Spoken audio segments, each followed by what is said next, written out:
আমি আমার 5 মাসের স্মৃতি ফিরে পাবো তো? এই ঘরঘরা নদী আমার সব প্রশ্নের উত্তর দেবে তো? গোড়া অনেক হয়েছে ভাই, এবার তো এই স্কুলটা চালু হয়ে গেল, এবার দয়া করে নবদ্বীপে ফিরে চল। না বর্দা, আমরা এক্ষুনি ফিরতে পারবো না। এই স্কুলটা খোলার জন্য যখন এত সমস্যার সম্মুখীন আমাকে হতেই হয়েছে, তখন সব কাজ শেষ না করে আমি এখান থেকে কোথাও যাব না। এখনো কি কাজ বাকি রয়ে গেল? দেখুন বর্দা, আজকে না হয় আমি আটকে গেলাম, কিন্তু কালকে তো স্কুলটা খুলবে, আর স্কুল খোলার আগে তো সরস্বতী পুজো করতে হবে, তাই না?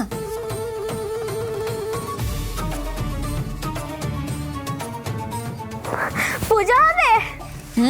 পুজো হবে তো।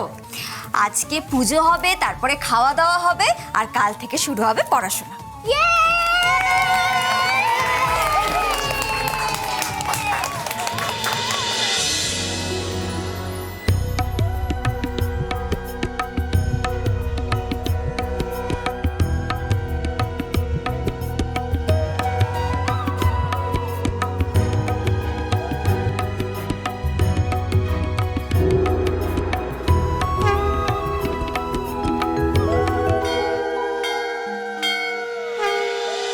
সবাই কিন্তু পেট ভরে খাবে, হ্যাঁ, চেয়ে চেয়ে খাবে। খাও খাও খাও।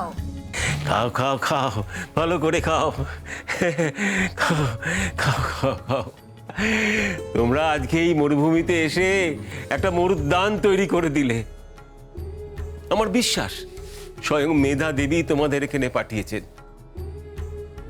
আচ্ছা, তোমরা এই পুরা দেশে কেন এসেছিলে বলো তো?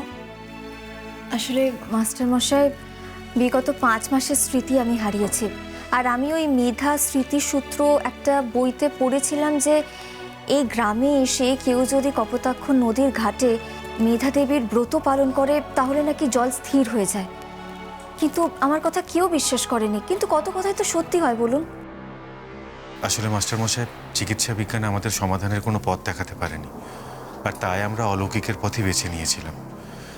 ওই বইতে পড়া লেখাগুলো আমরা বিশ্বাস করে এখানে এসেছিলাম।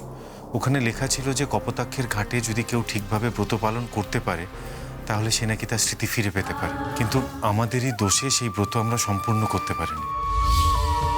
আচ্ছা, ওখানে না লেখা ছিল যে কপোতাক্ষের ঘাটে কেউ যদি ব্রত শেষ করতে না পারে তাহলে তাকে সরস্বতী নদীর উৎস খুঁজে সেখানে ব্রত পালন করতে হবে, কিন্তু সরস্বতী নদীর উৎসস্থল কোথায় সেটা তো আমরা কেউ জানি না।